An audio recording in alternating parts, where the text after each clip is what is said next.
Bismillahirrahmanirrahim. Alhamdulillahirabbil alamin.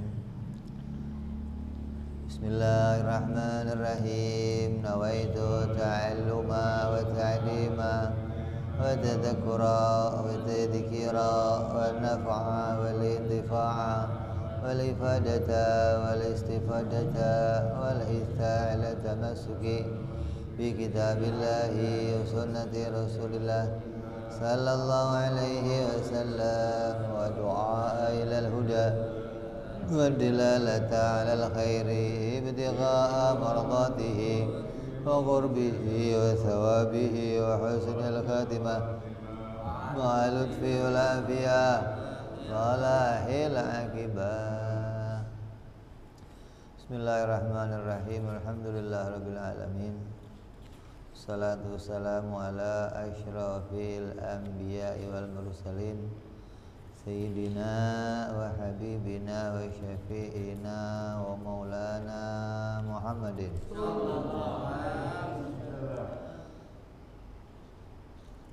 sallallahu alaihi wa ala alihi wa sahbihi ajma'in, amma ba'du. Qala musanniful kitab rahimahullah wa nafa'ana bihi wa bi'ulumihi fid darain. Allahumma iftah qulubana futuhal arifin wa bihidmatika wansur alaina birahmatika ya arhamar rahimin.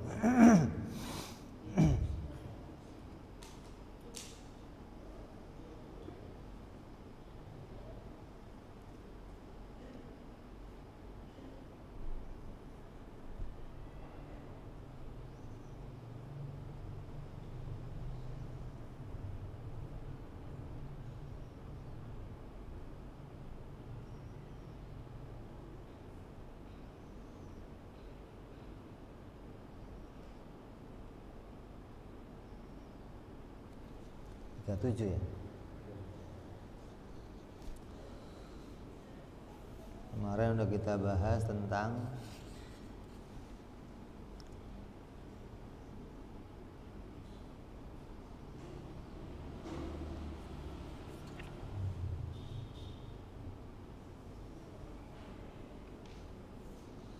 wajibnya makrifat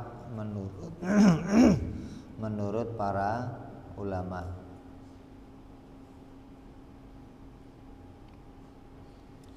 Artinya mayoritas ulama berpendapat atas wajibnya mengenal kepada Allah Subhanahu wa ta'ala. Adapun yang ngomong gak wajib, yang ngomong sunnah, yang ngomong kamilah itu sebagian ulama. Tapi mayoritas ulama mengatakan wajib tiap-tiap orang Islam yang sudah baligh mengenal kepada Allah Subhanahu wa ta'ala. Tinggal yang wajib ini nanti ada dua. Yang mengatakan wajibnya wajib usul atau wajibnya wajib furu'.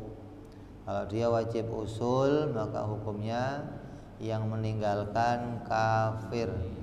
Kalau itu wajib furu', yang meninggalkan dosa.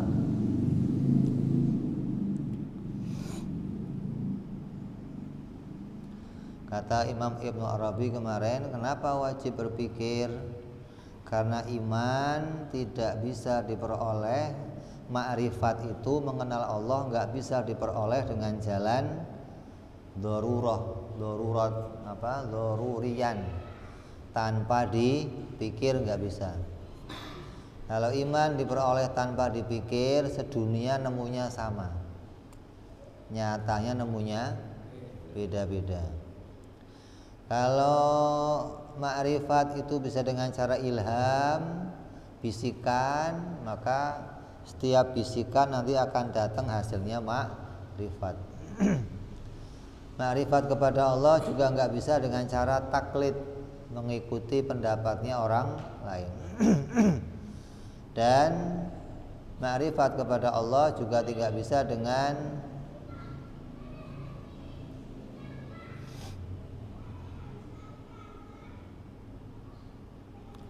sebuah berita. yang datang dari Al-Quran atau hadis, harus dengan jalan berpikir. Nah, berpikir itu apa?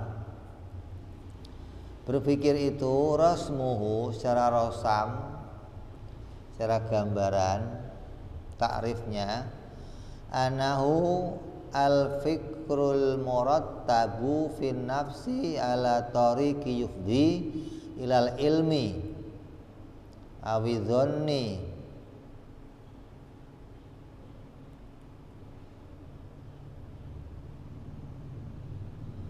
Berpikir itu adalah proses atau metode gitu loh.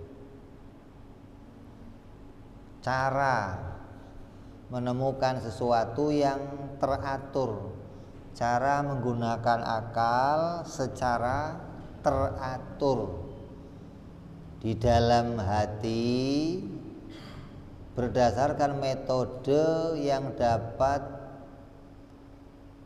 mendatangkan keyakinan atau pada dugaan.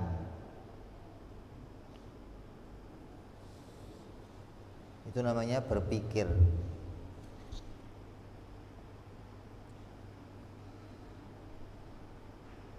Metode atau cara menata hati biar sampai pada sebuah pengetahuan.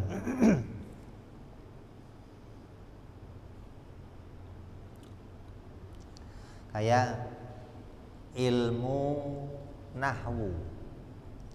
Ilmu nahwu itu metode agar berbicara di dalam bahasa Arab itu menjadi mudah dipahami, agar kamu ketika bicara atau ada orang bicara dengan bahasa Arab, kamu akan bisa memahami. Itu ilmunya atau metodenya dengan ilmu nahwu. Bicaranya kamu itu biar teratur gitu loh. Orang nggak pakai nahwu gimana? Ya bisa bahasa Arab, banyak orang Arab bisa bahasa Arab banyak, tapi kadang omongannya nggak teratur gitu loh.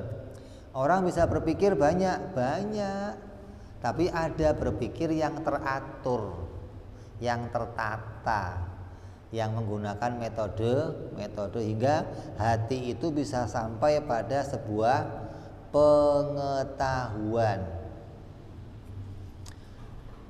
Atau zon atau kepada prasangka atau dugaan bagi pelakunya, bagi yang berpikir itu bisa menduga sesuatu, bisa meyakini sesuatu atau menduga sesuatu. Yatlubu man qama bihi ilman fil ilmiyatin aw ghalabati dzan fi dununatin, yang dengannya ia mencari keyakinan dalam hal-hal yang bersifat keyakinan, yang dengan proses tadi, dengan metode tadi, dengan cara tadi, dia mencari keyakinan, ingin memantapkan sesuatu, meyakinkan sesuatu pada hal-hal yang memang bisa bersifat untuk dia kini. Jadi pengen nemu ilmunya secara nyata gitu loh, pengen bisa yakin secara sebenarnya. Atau mencari dugaan yang kuat pada hal-hal yang memang hanya bisanya diduga saja, bukan sampai dia kini.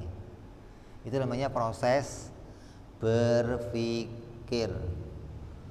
Jadi mikir itu adalah cara atau metode untuk mendatangkan bagi seseorang yang ingin mencari keyakinan untuk sampai pada keyakinannya, atau mendatangkan dugaan pada apa yang diduganya gitu loh.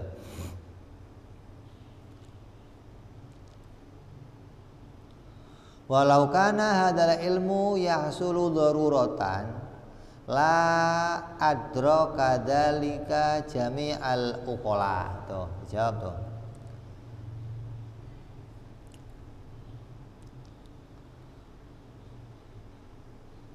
Andai ilmu ini, ma'rifat kepada Allah, dapat diperoleh secara darurah, secara daruri, nggak usah dipikir, niscaya semua orang yang berakal akan dapat memahaminya. Kalau untuk sampai pada keyakinan itu nggak usah mikir, maka seorang semuanya akan sampai pada keyakinan yang sama. Kalau Allah itu Tuhan, gitu loh. Tapi kenapa kok nggak semua orang bisa meyakini kalau Allah itu Tuhan? Karena untuk sampai pada keyakinan Allah itu Tuhan perlu jalan, perlu sebuah cara. Nah, cara inilah yang mau kita jalankan, yaitu dengan berpikir hingga hati bisa sampai pada satu keyakinan. Kalau nggak ditata dengan cara ini, hati nggak akan bisa sampai pada sebuah keyakinan. Nah, kalau nggak usah ditata gimana, Beb? Langsung aja pakai darurian. Ya kalau darurian semua akal nemunya sama. Contohnya apa? Sebuah benda wajib bertempat. Itu yang nemu semua akal atau sebagian akal? Hah? Semua akal. Benda itu kalau nggak gerak, diam. Itu ditemu semua akal atau sebagian akal? Semua akal. Namanya nggak usah dipikir. Kenapa? Yang kelihatan. Nah, tapi kalau nggak kelihatan, kita pengen sampai pada meyakini barang itu ada, gitu loh. Maka perlu metode, gitu loh. Tadi malam saya tidur, pagi-pagi saya bangun tanah basah. Semalam ada apa ya? Saya pengen tahu nih. Hah? Maka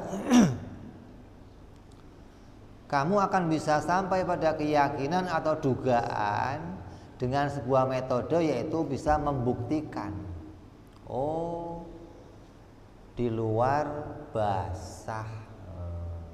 Oh, yang namanya basah itu ya berarti semalam ada terjadi hujan nih, gitu.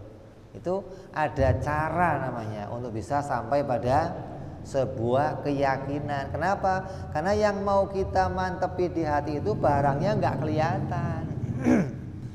Maka nggak bisa dengan jalan nggak usah dipikir, nggak bisa. Setidak-tidaknya tadi menghadirkan dalil secara dzonian, gitu loh. Atau dalil yang sampai meyakinkan. Jadi yang pertama, proses ini kalau bisa ditempuh dengan cara darurian, maka semua akal akan bisa menjumpainya, memahami kalau Allah itu ada, kalau Nabi Muhammad itu Rasul, itu semua akal. Tapi nyatanya nggak semua akal nemu. Lah andai bisa ditemukan dengan cara ilham, diilhami, dibisikin, lawadhu Allahu ta'ala dzalika fi qalbi kulli hayyin, coba. Maka Allah akan meletakkan itu dengan diilhamkan di hatinya setiap yang hidup. Liyatahaqqaqa bihi taklif. Di setiap hatinya orang hidup agar taklif benar-benar dihasilkan dengannya. Imam Sanusi mengatakan nggak mungkin pula dengan cara ilham, coba. diletakkan oleh Allah langsung ke hatinya manusia, dibisikkan langsung ke hatinya manusia. Kalau itu bisa, maka itu akan sudah dibisikkan di hati setiap orang, agar tiap orang sampai kepada bisa mengerjakan semua perintah-perintahnya Allah Subhanahu wa ta'ala.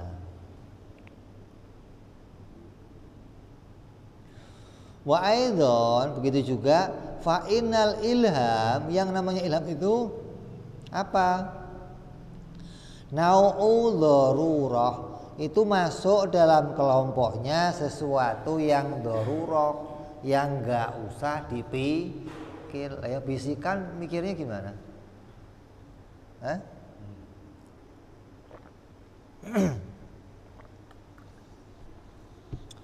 Ilham itu kan dibisikin. Nah, kalau dibisikin sama aja nggak usah mikir, nggak mendapatkan satu keyakinan pada dirinya sendiri. Beritanya orang lain. Waqad abtalna darurah. Dan Imam Sanusi sudah mengatakan, aku membatalkan tentang cara beriman, cara ma'rifat secara darurah. Gak bisa, iman gak bisa dengan cara darurian. Wala yasihu ayyuqala annahu ta'ala yu'lamu bitaklid. Dan juga tidak sah dikatakan bahwa Allah itu dapat diyakini dengan taklid, beritanya orang tua. Saya mantep loh kalau Allah itu Tuhan. Kata siapa? Kata bapak saya. Maka keyakinan yang seperti itu, berita yang seperti itu nggak bisa sampai pada keyakinan.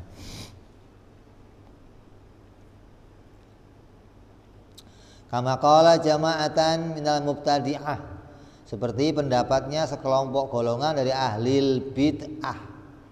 Li'annahu la urifa bitaklid lama kana qalu wahidin minal muqallidin aula bil ittiba' wal inqiyad ilaihi minal akhar. Kaifa wa aqwaluhum mutadadatun wa mukhtalifatun. Andai makrifat itu bisa didapati dengan cara taklid, niscaya pendapat seseorang yang ditakliti itu tidak lebih utama diikuti dan dipatuhi daripada yang selainnya. Lalu bagaimana pula sementara pendapat mereka itu berkesebalikan dan bertentangan? Kalau taklid itu bisa jadi patokan benar, percaya katanya orang tua itu bisa jadi jalannya sampai pada keyakinan, maka pendapatnya seseorang itu ternyata berbeda-beda. Yang satu orang tua mengatakan Tuhannya ini, yang satu orang tua mengatakan Tuhannya begini, yang satu orang tua lagi mengatakan Tuhannya. Lalu orang tua yang mana yang mau diikuti gitu loh. Taklid kepada siapa yang harus diikuti? Kalau memang taklid itu bisa jadi jalan untuk yakin kepada Allah. Kalau pendapatnya itu nggak saling bertentangan, nggak saling berlawanan, itu masih bisa jadi, mungkin masih bisa jadi sebuah pilihan bagi pendapat seseorang.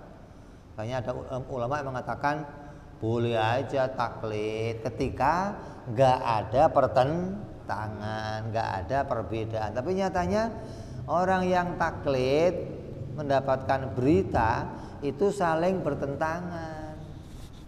Di zaman Nabi Muhammad aja dah, orang-orang yang menyembah ada Lata, Uzza, Hubal, Manat, itu pendapat siapa? Orang tuanya semuanya tuh. Ada yang ngomong Tuhan yang ini, kata orang tua yang ini, oh bukan, Tuhannya yang ini, kata ini, oh Tuhannya yang ini.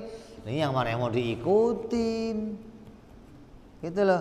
Kalau mengikuti itu bisa jadi jalan untuk ma'rifat, maka niscaya pendapat seseorang yang ditakliti tidak lebih utama diikuti dan dipatuhi, karena mereka berbeda-beda, kecuali pendapatnya sama semua. Nyatanya nggak begitu. Terus yang keempat, wala yajuzu aidan an yuqala innahu yu'lamu bil khabar. Dan nggak boleh pula dikatakan ma'rifat kepada Allah itu bisa diperoleh dengan cara berdasarkan khobar dari Al-Quran dan hadis. Li'ana man lam ya'lamillah ta'ala kaifa ya'lamu annal khabar khabarahu. Gimana sih? Lah kalau kamunya aja belum kenal Allah, gimana mau tahu kalau beritanya itu beritanya Allah? Kamu belum kenal saya, terus pengen kenal sama saya, dikasih berita, ini loh ada tulisannya Habib, dibaca, oh ini toh Habib itu orangnya begini begini. Lah kamu taunya ini tulisan saya gimana? Wong kamu kenal saya aja belum. Mestinya kenal saya dulu, baru tahu ini Habib yang tulis nih, ini pasti nih. Itu loh, bukan kenal tulisannya dulu, baru kenal orang lagi mana jalannya. Lah kalau kamu ditipu, kayak apa? Yang percaya Injil, yang udah direvisi, yang percaya Zabur, yang udah direvisi, dikatakan itu kalamnya siapa? Kalam siapa? Tuhan. Tapi nyatanya, terus gimana terus? Oh, ini Tuhan ngomong begini di kitabnya nih. Saya punya anak. Oh, Tuhan aja punya anak tuh. Lah yang ngomong siapa? Ini Tuhan yang ngomong. Entenya aja nggak kenal Tuhan, kok tiba-tiba mau kenal Tuhan dari tulisan yang nggak jelas dari mana, gitu loh. Nggak bisa jadi jalan, nggak bisa, gitu maksudnya. Harusnya gimana? Kenal Tuhannya dulu, baru akan tahu ini kalamnya Allah nih, bener nih, gitu. Nggak mungkin nih kalau ini bukan kalamnya Allah.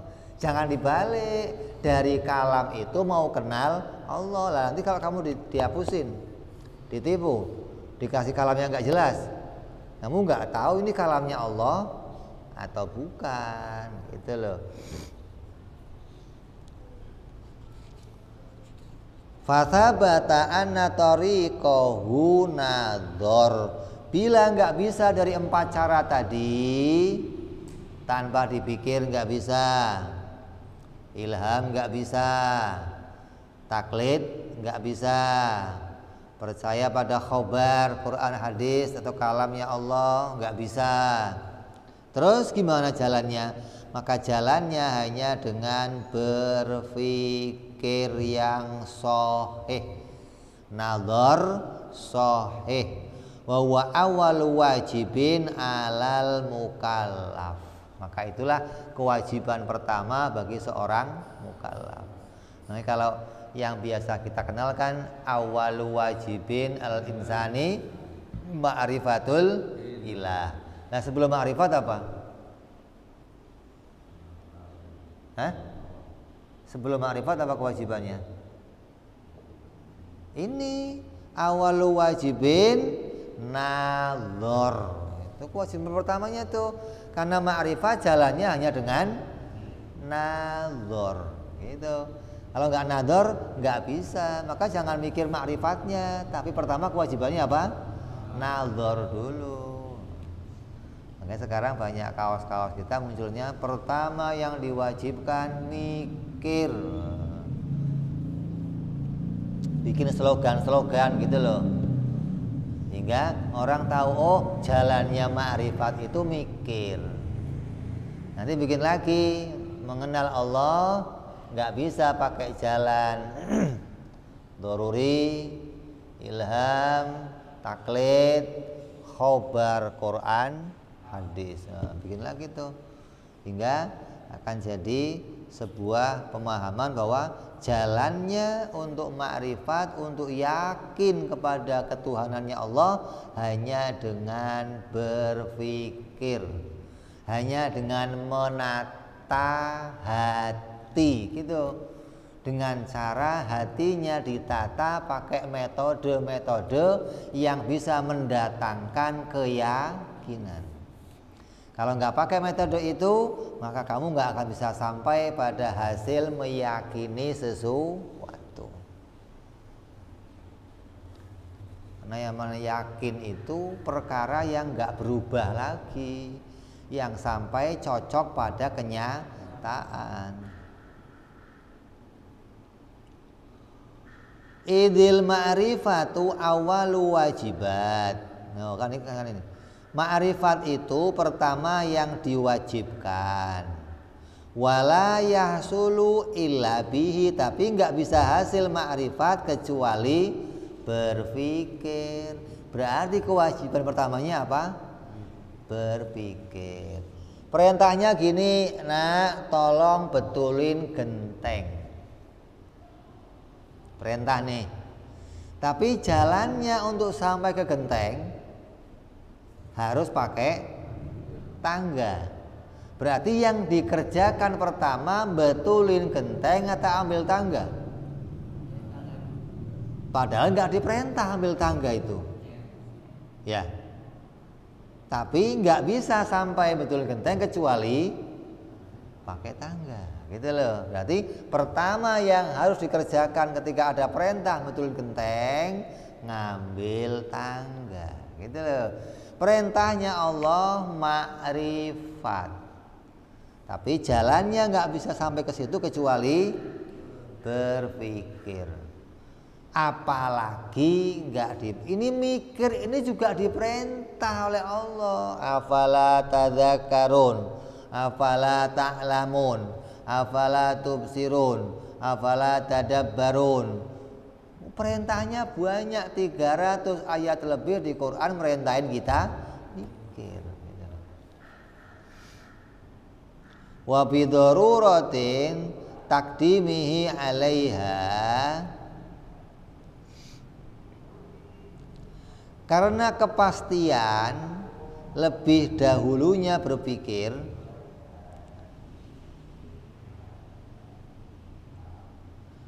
tathbutu lahu sifatul wujub qablaha.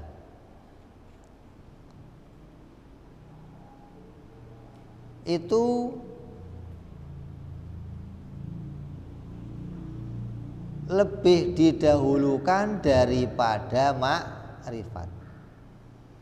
Walaupun perintahnya itu ma'rifat, tapi kalau jalannya nggak bisa dengan cara mikir, berarti kewajiban yang lebih utamanya adalah mikir sebelum ma'rifat.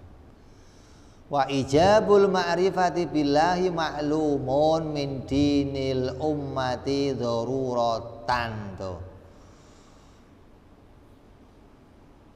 Sementara kewajiban ma'rifat kepada Allah itu merupakan hal yang diketahui dari agama secara mudah, secara masyhur. Semua orang tahu tentang kewajibannya mengenal kepada Allah.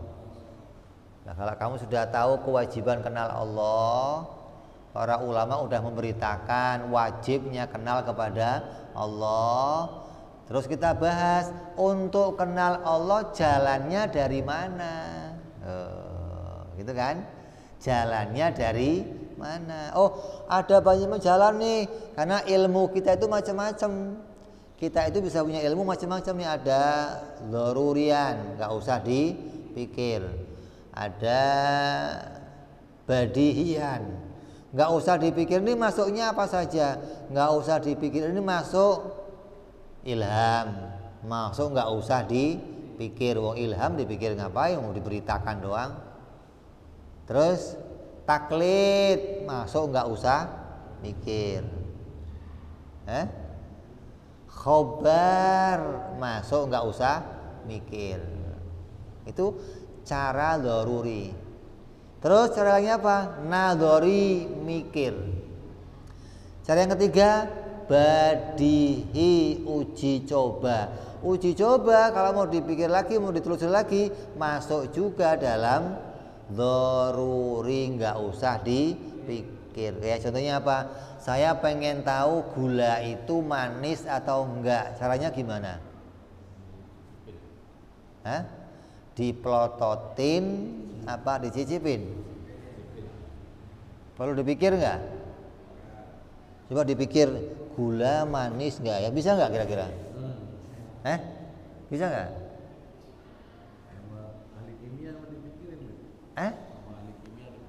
Apa yang dipikirin?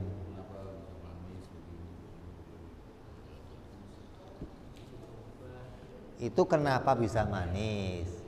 Mau gula itu manis enggak gitu loh. Bisa nggak dipikir? Garam itu asin apa enggak? Cara taunya gimana? Biar saya yakin, oh ternyata garam betul-betul asin. Caranya gimana? Dipikir bisa? Jalannya dici.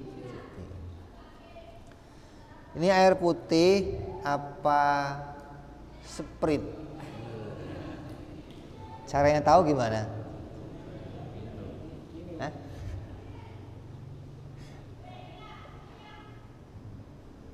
Gitu loh. Jadi ilmu yang kita peroleh itu tadi 3, ada dzaruri, nadhari, badihi. Lah, mengenal Allah nggak bisa pakai cara lain nih. Udah diotak-atik sama ulama nih. Dzaruri nggak bisa semua. Dzaruri yang murni dzaruri nggak usah dipikir, nggak bisa. Dzaruri pakai ilham nggak bisa. Dzaruri pakai taklid nggak bisa. Dzaruri pakai khobar Quran, hadis nggak bisa. Itu gimana? Mau nggak mau nadhari gitu loh. Mau nggak mau jalannya ma'rifat, mikir yang benar, mikir yang lurus, baru akan sampai pada keyakinan. Jadi kalau mau ngomong mau memutuskan sesuatu itu, kalau kata orang itu harus ilmiah. Ilmiah itu apa? Bikin kajian.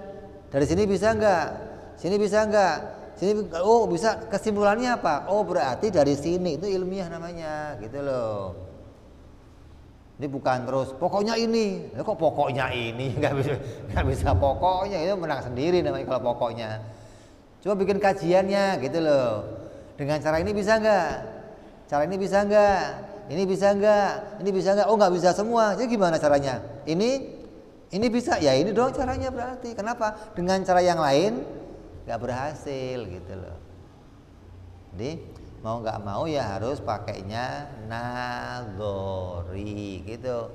Berpikir sahih, nadhar sahih.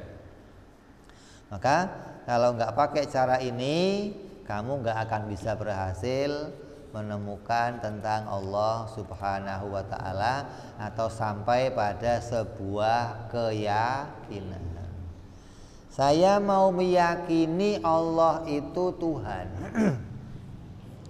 atau Yesus itu yang Tuhan, atau Siddhartha itu yang Tuhan, atau Brahma itu yang Tuhan, atau Zeus itu yang Tuhan, atau Lata Uzza itu yang Tuhan, atau matahari itu Tuhan. Cara yakinnya ini bukan, yang ini yang Tuhan. Cara yakinnya gimana? Coba. Itu loh maksudnya. Biar kamu bisa yakin, oh yang ini loh yang Tuhan, yang ini bukan Tuhan. Cara biar yakinnya gimana? Nggak bisa pakai berita, nggak bisa, oh yang ini yang Tuhan. Berita siapa? Beritanya si fulan. Kata si fulan yang lain, yang ini yang Tuhan. Loh, kok beda? Ini saya mau ikut berita yang mana ini? Kata si anu, yang ini beritanya begini. Jadi kalau pakai berita jelas simpang siur. Karena semua hasil dari berita itu atau taklid sama orang tuanya. Oh, nggak usah dipikir itu mah, semua akal bisa nemu. Kalau semua akal nemu, nemunya nggak akan beda-beda. Nyatanya nemunya beda-beda. Akalnya orang bule, akalnya orang ateis, akalnya orang Mu'tazilah, akalnya orang Syiah. Ini akal punya akal semua nih, tapi nemunya beda-beda.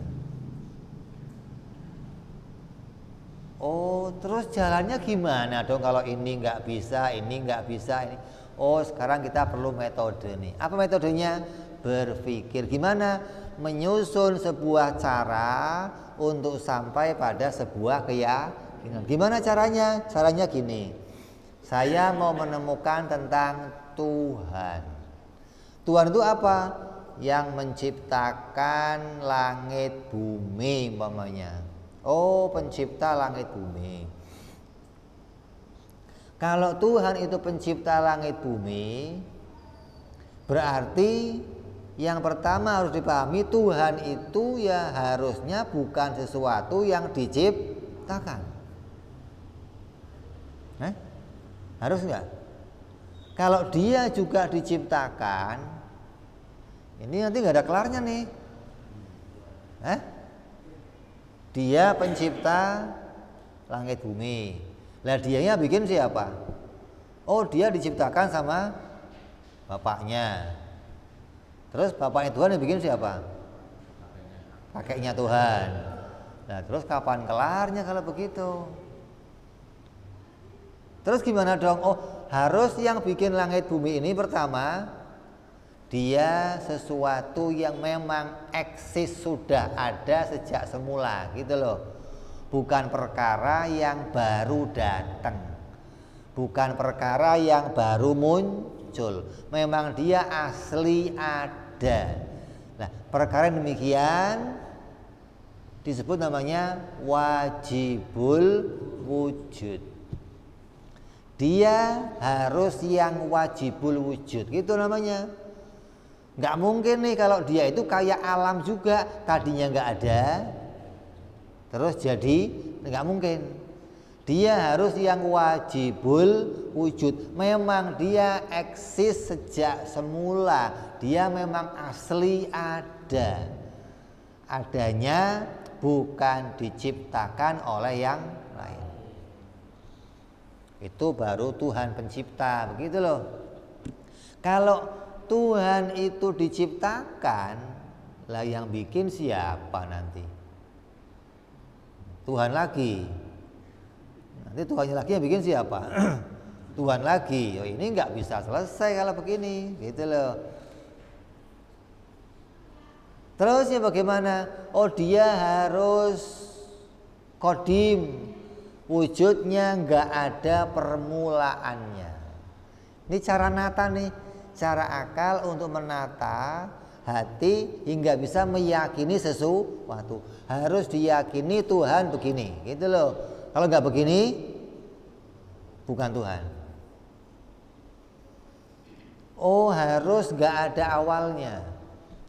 Lah, kalau nggak ada awalnya itu berarti gimana dia? Namanya wajibul wujud. Kalau dia itu diciptakan oleh yang lain, atau kalau dia itu ada permulaannya, kemungkinannya dua. Kalau ada permulaannya kemungkinannya dua. Muncul sendiri atau diciptakan. Ya. Ada yang lain nggak kemungkinannya? Nggak ada. Hanya punya dua kemungkinan. Dia muncul sendiri atau muncul sendiri itu tahu-tahu celing gitu loh nongol. Saya Tuhan. Wih, asik banget. Tahu-tahu saya Tuhan. Dari mana? Ya, dari tadi nggak ada sih. Saya baru muncul aja. Terus jadi Tuhan. Wah, enak dong bisa muncul tahu-tahu jadi. Atau kalau nggak muncul sendiri, dia diciptakan oleh. Nah, keduanya ini mustahil. Muncul sendiri yang nggak mungkin. Sesuatu yang punya kekuatan super powerful untuk menjadikan segala sesuatu kok tadinya nggak ada, tahu-tahu celing jadi. Dari mana kemampuannya, dari mana pengetahuannya, dari mana akal nggak bisa terima nih. Nggak mungkin kalau dia tahu-tahu muncul, nggak tahu. Berarti dia harus sesuatu yang sudah eksis, asli ada. Kalau dia dibikin, ya berarti ada ketergantungan sama yang lain. Nah, yang lain yang bikin siapa nanti? Ini akan jadi rantai yang nggak mungkin, namanya tasalsul. Itu namanya metode tuh untuk bisa sampai pada keyakinan, gitu loh. Dengan cara begitulah hati kita bisa menemukan Tuhan. Kalau nggak begitu, nggak ada jalan lain, nggak ada. Itu loh maksudnya. Nggak bisa pakai ilham, nggak bisa pakai doruri, nggak bisa pakai taklid, nggak bisa pakai Quran, hadis, nggak bisa nih. Udah dibahas sama ulama semua udah lengkap nih. Pakai ini nggak bisa, ini nggak bisa, ini nggak bisa.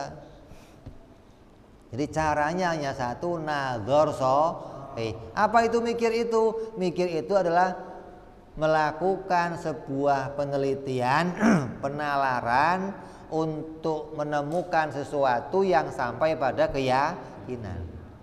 Hingga hati itu bisa menjadi sesuatu yang tertata di dalam menemukan satu keyakinan. Ketika hati sudah sampai pada keyakinan, hati nggak bergoyang lagi, nggak berubah lagi keadaannya. Akan tertancap keyakinan itu untuk selama-lamanya. Kenapa? Hasil dari sebuah penataan yang benar, gitu namanya. Kalau nggak ditata begini, ya nanti acak-acakan. Kamu mancing, tiba-tiba mancing dapat ikan dibelek, ada tulisannya Allah. Wah, saya yakin Allah Tuhan.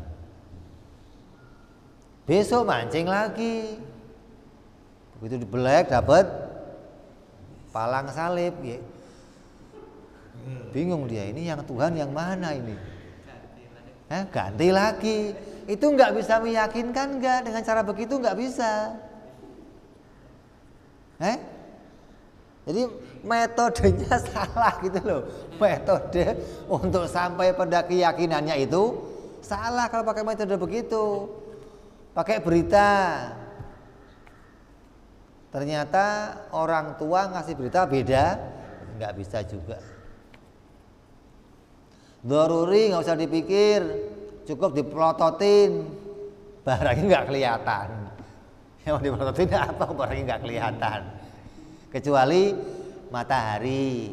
Semua orang di dunia nemu matahari itu bunder. Ada nggak yang nemu kotak? Saya mau nanya. Perlu diajari nggak? Oh ini bunder, perlu diajarin. Nemunya sama, nggak ada beda. Kenapa?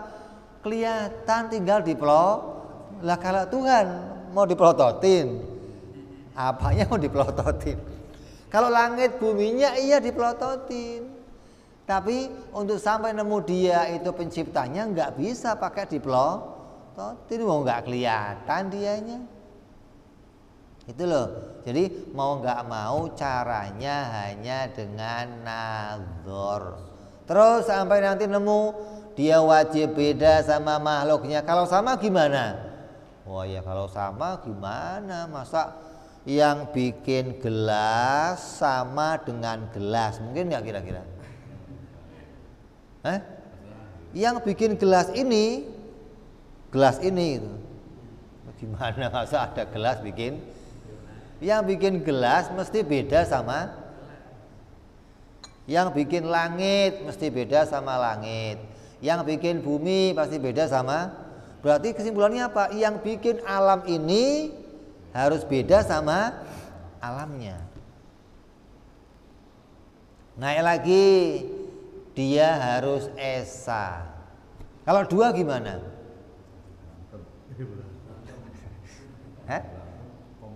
Ya, kalau dua, kemungkinannya dua juga. Kalau nggak kerjasama, bersekutu atau berantem. Lah Anda bersekutu nih, kita bareng deh bikin langit bumi dah. Terus gimana caranya? Lu bikin langitnya, gua buminya gitu. Berarti kekuasaannya hanya separuh. Nggak menguasai semua, ya bukan Tuhan namanya. Atau berantem, wow berantem bisa berantakan semua, nggak ada yang muncul malah. Nah Tuhan itu harus powerful, berkuasa penuh, berarti harus satu, gitu. Itu namanya metode untuk sampai pada keyakinan. Tanpa berpikir demikian, kamu nggak akan bisa sampai pada meyakini kalau Allah itu Tuhan. Nah terus saya sudah nemu begini, taunya kalau Allah Tuhan gimana? Cari agama mana yang mengajarkan kalau Tuhannya itu wajibul wujud, wajib nggak berawal, wajib nggak berakhir, wajib beda sama makhluknya, wajib esa. Cari, oh ternyata hanya ajaran agama Islam gitu. Nggak ada lagi ajaran agama lain yang ngajarin Tuhannya. Demikian nggak ada. Ente masuk ke agama Hindu, Buddha, wah Tuhannya nggak kehitung itu. Bisa Tuhan semua. Orang Arab aja 360 Tuhan. Keder lu memilih yang mana? Nasrani 3, Yahudi Uzair anak Tuhan. Yahudi itu putusannya. Nasrani Isa anak Tuhan. Tuhan beranak baru 1 tuh dulu. Sekarang ya mungkin 7 lah. Punya anak lagi. Masa 1 doang anaknya gitu. Jadi ketika sudah nemu, oh ini toh yang ngajarin, barulah kita tahu namanya siapa? Namanya Allah. Nama Allah bukan hasil dari, gak bisa. Kamu mau kenal sama Ustadz Udin nih, ketemu salaman, dipikir namanya siapa ya? Bisa kira-kira? Lo kira hipnotis apa? Mau diterawang gitu? Nggak bisa. Kamu nggak akan bisa tahu namanya orang kecuali nanya sama orangnya, bro, nama lo siapa? Baru tahu ketika orangnya ngasih. Nah Allah ini ngasih tahu kalau nama saya Allah. Qul huwallah. Kau katakan dia Tuhan itu adalah Allah. Yang ngomong siapa itu? Ya Allahnya. Baru kamu tahu, oh ini baru nih, ini mesti kalamnya dia nih. Setelah kenal Allahnya baru bisa tahu ini kalamnya. Begitu. Itu dari Nabi Muhammad Sallallahu Alaihi Wasallam. Tahu kalau Nabi Muhammad betul-betul utusannya. Tahu kalau dia betul-betul bawa mukjizat. Ini runtutan cara sampai pada meyakini kalau Allah itu Tuhan. Kalau nggak pakai cara begini, pasti kamu nggak bisa sampai pada keyakinan. Tapi saya yakin, be, mantep. Kata Imam Sanusi nanti, walaupun kamu ngomong saya Anda dipotong-potong nggak akan ganti agama tetap ini, tetap namanya bukan yakin. Coba.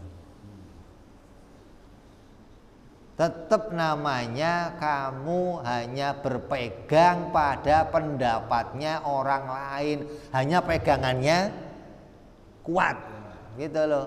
Bukan keyakinan, bukan ilmu pengetahuan, bukan makrifat. Pokoknya kata bapak saya ini mau saya pegangin mau sampai mati kayak saya, itu namanya bukan yakinnya begitu.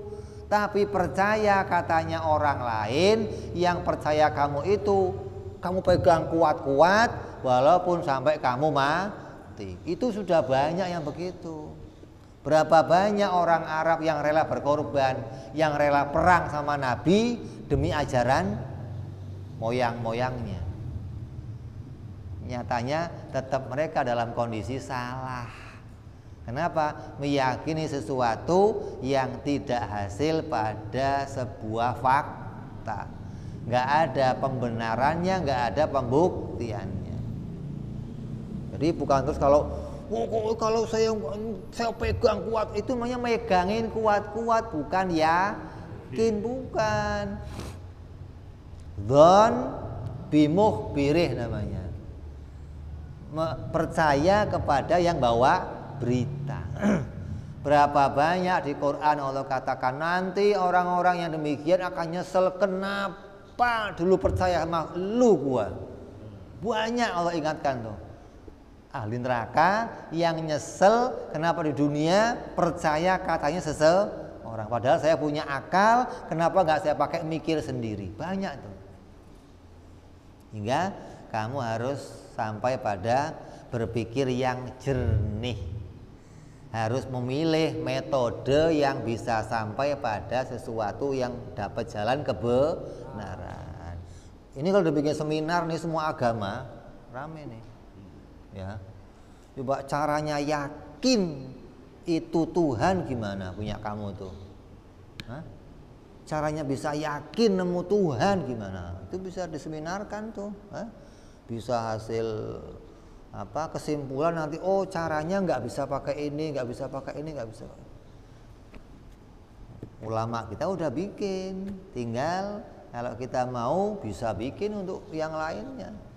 Ajak yang lain, coba caranya nemu Tuhan. Kalau memang cara ini bisa, gua masuk agama ente gitu maksudnya. Kalau enggak, lu masuk agama gua gitu.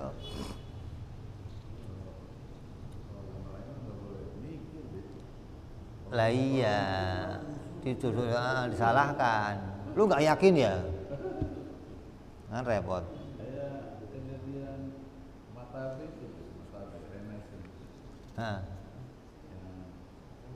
perang salib itu, kan orang-orang Kristen yang mikir yang dibahas. Itu makanya orang-orang sampai dikatakan apa itu? Apa namanya? Protestan apa namanya? Makabe. Penama merekanya gitu.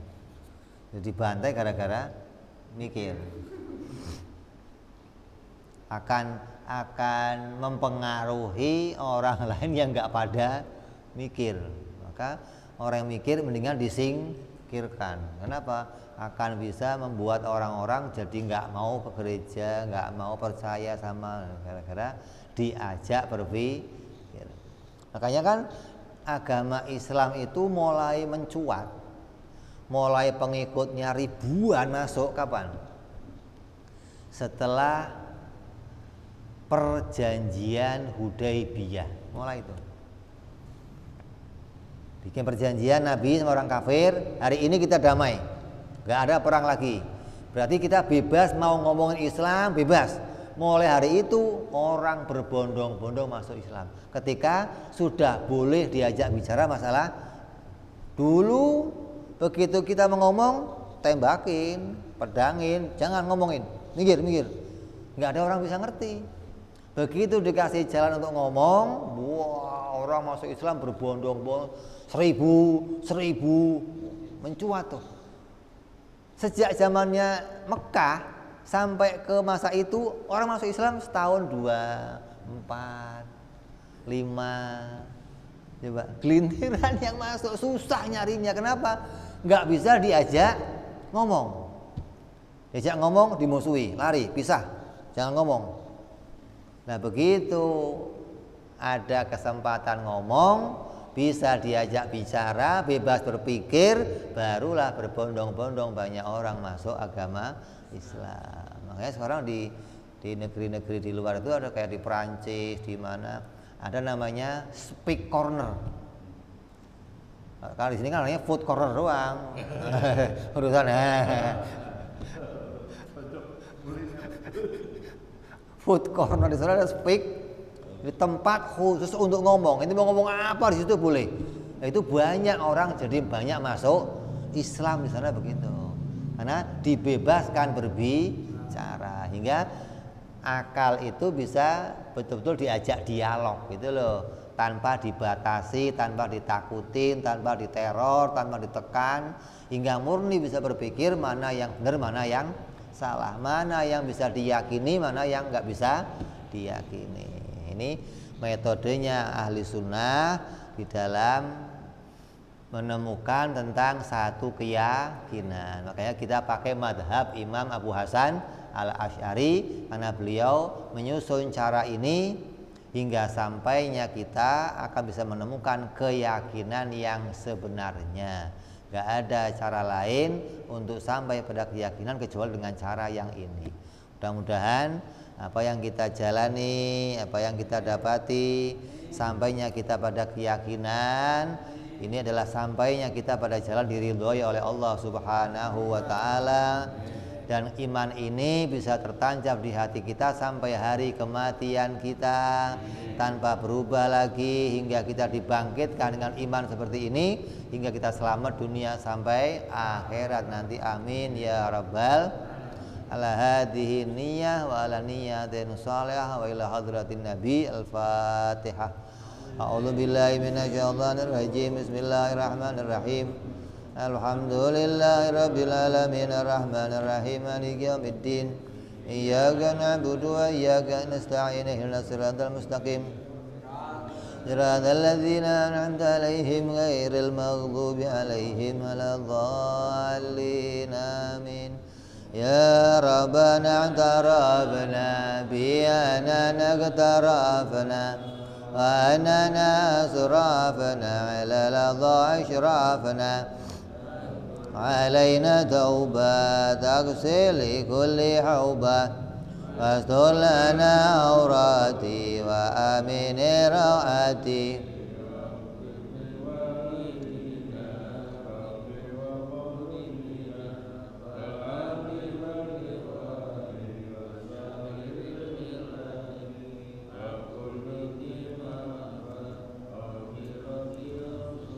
والمسلمين أجمع من ربي اسمع فضلا وجودا منا لا باكتساب منا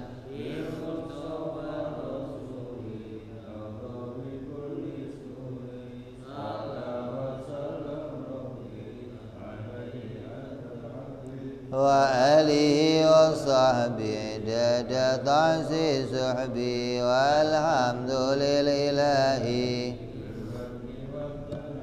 وأنا ربك رب العزة عما يصفون وسلام على المرسلين والحمد لله رب العالمين. Assalamualaikum warahmatullahi wabarakatuh. Waalaikumsalam warahmatullahi wabarakatuh.